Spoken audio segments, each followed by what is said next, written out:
El propósito de este video no es que yo dé una definición o esclarezca el concepto de qué es el individuo en el siglo XXI, sino sobre la problemática que hay al tratar este tema. Y si se preguntan por qué digo esto, es que no sorprende a nadie, porque al momento de hacer un discurso, un escrito, un análisis filosófico, se requiere una rigurosidad, se requiere, digamos, una fundamentación, una argumentación de la misma. No es decir lo primero que se nos venga a la mente. ¿Por qué? Porque suelen ser vagas, inconexas, suelen, de reflejar la realidad. ¿Pero qué realidad?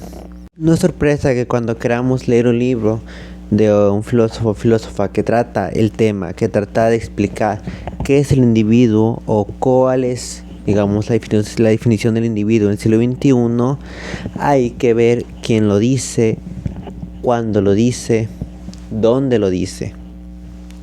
Por ejemplo, si tú ves que en su argumentación, que trata de argumentar su postura no solamente a partir de otros escritos de filósofos, sino a partir de sucesos históricos. Por ejemplo, que un filósofo explica su postura de qué es el individuo, dando una definición en su página, en su título, del libro, y lo trata de fundamentar a través de sucesos históricos de Francia.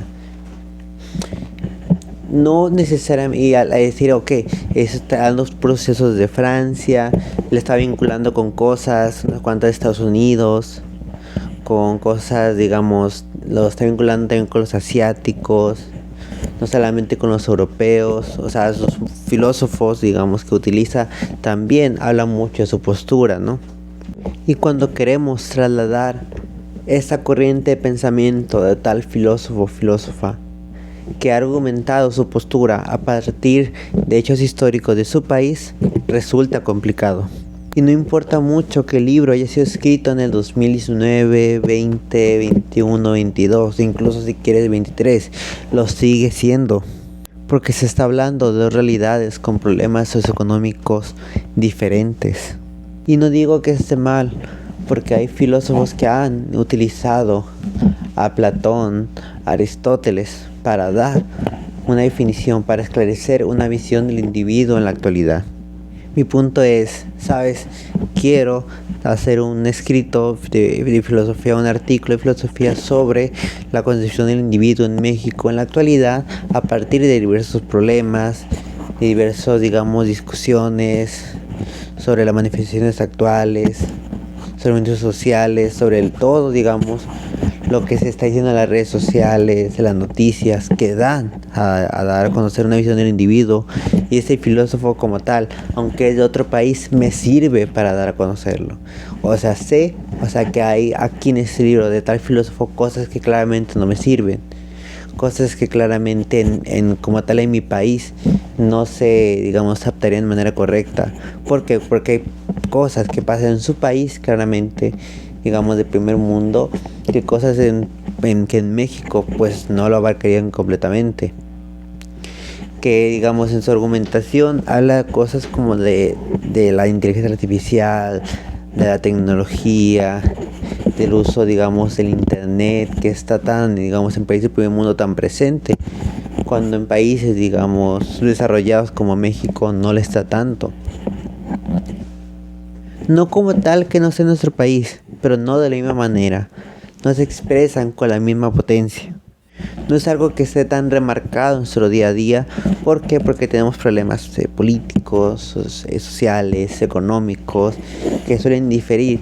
Sí, el problema de los sociales ahí está, el problema de la inteligencia artificial está en México, el problema, de la maquinaria capitalista, y ahí está, pero no de la misma manera, no se expresa, completamente igual.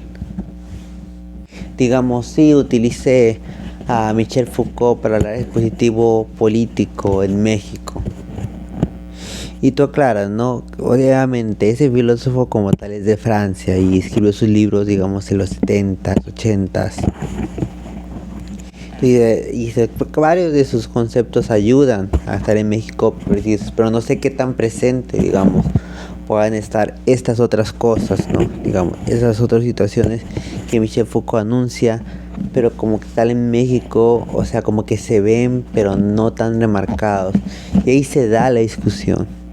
El punto de la filosofía es dar abierta la discusión, es abrirse al debate, abrirse a la crítica constante. O sea, tú cuando vas a dar una definición del individuo, cuando vas tú a dar una visión de qué es el individuo del siglo XXI, la pregunta siempre va a quedar abierta. Y para que se mantenga viva la filosofía, lo que tú hiciste debe de dar paso a la discusión, debe de dar paso a la crítica, debe de dar paso a lo que tú hiciste se continúe más adelante. O sea, alguien puede decir más adelante, ¿sabes qué? Eso tenía razón, pero en otras cosas no. Y así se va manteniendo la discusión, se va manteniendo la crítica. La filosofía nunca, digamos, va a dar ciertamente algo por sentado. Va a decir, hasta aquí llegó y esto es el individuo y ya no hay nada más. No, ¿por qué? Porque al decir eso ya estás, digamos, continúe más, que quede hasta ahí. El punto de la filosofía es análisis, es la crítica, es el debate continuo. Y así podrás empezar bien tu discurso, tu análisis, tu escrito filosófico. Tienes a filósofos que te ayudarán, digamos, en tus referencias, a darle fortaleza a tus argumentos, a establecer tu postura. Tienes unos sucesos históricos que te ayudarán a delimitar tu trabajo, a que para el lector sea más entendible, sea más comprensible, sepan ellos a qué te estás refiriendo. Y para decir en base a qué también sus históricos actuales se está refiriendo para que yo pueda entenderlo. No solamente los sucesos históricos de tu país, sino también de otros, para que el lector pueda dimensionarlo eso como algo más grande. Pero aún así me queda esa pregunta: ¿podemos conceptualizar el individuo en unos párrafos? Podemos decir el individuo es aquel que se enfoca principalmente en su subjetividad, aquel ser humano ensimismado, que solo piensa en sí mismo, en aquello que solamente relacione directamente con él y solamente establezca comunicación con los otros en tanto le sirva para algo, le sea funcional, le sea útil. Aquel que se guía por sus propios valores, código ético, que ya no le interesan mucho, digamos, las instituciones, aquellos, digamos, que le puedan dar instrucciones de cómo guiar su vida, sino aquello en lo que se basa en su razón, en su lógica, en su manera de ver la vida. O que alguien diga, no Luis, no es cierto, porque los movimientos sociales demuestran que el ser humano es aquel ser comunitario que necesita, digamos, unirse a otros frente a un mismo objetivo, una misma lucha. Es un ser de razón que no necesariamente está ensimismado. Diría, pues sí, pero también hay otras cuestiones, digamos, que uno no ve a simple vista. Pero es que las redes sociales, más que relacionarte con otros, parecería que solamente se enfoca en uno mismo, en fotografiarse a sí mismo, en hablar de sí mismo, en que si hablas con otras personas, pues al final estás mensajeando, digamos, con un celular, digamos, en tu casa, no mirando a tu alrededor, ignorando, digamos, a los que están cerca de ti para hablar, digamos, con alguien que claramente sí está, pero está lejos. O sea, verdaderamente eres parte podemos pensar ya como seres comunitarios o como seres que se han sumergido completamente a su individualidad por medio de sistemas tecnológicos que se enfocan principalmente y puramente en el individuo, en aquel, digamos, solo. No sé, digo, tampoco estoy cuestionando el concepto de individuo, pero también lo que quiero remarcar, o sea, lo complejo, lo que suele ser, ¿no? De marcar a un concepto de individuo y entendiendo, o sea, todas esas cuestiones, ¿no? Las tecnologías, de lo político, lo social, lo cultural.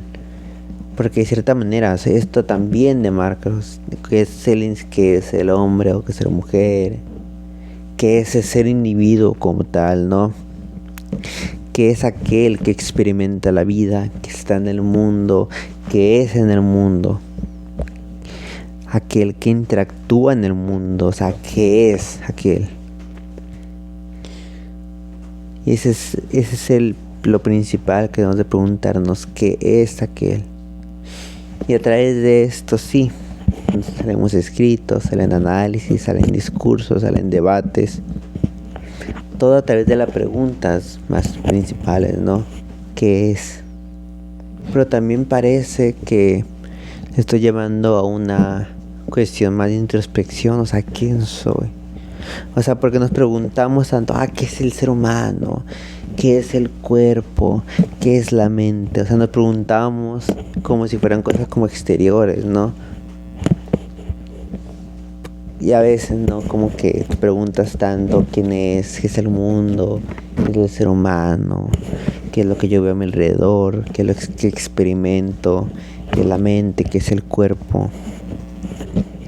Y a veces uno se pregunta, digamos, tantas cosas, ¿no? Como si no se conociera a sí mismo, no sé, ¿no? Y para hacer esa pregunta, para comenzar a escribir, es necesario, digamos, ver a tu alrededor, a los que te rodean, ¿no? Simplemente enfocarte en ti mismo. Porque parece que los filósofos son personas, digamos, de cierta manera como retraídas, solitarias, ¿no?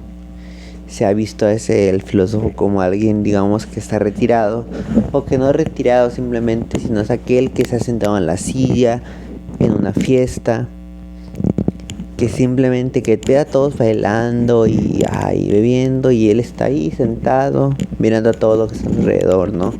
Es como si ese filósofo de la exterioridad, ¿no? Que vea todo desde el exterior, pero que interiormente, o sea, es que interior no me meto porque me estoy dejando influenciar, ¿no? O sea, ve desde el exterior, ve desde el punto de vista, digamos, más científico, ¿no? No sé.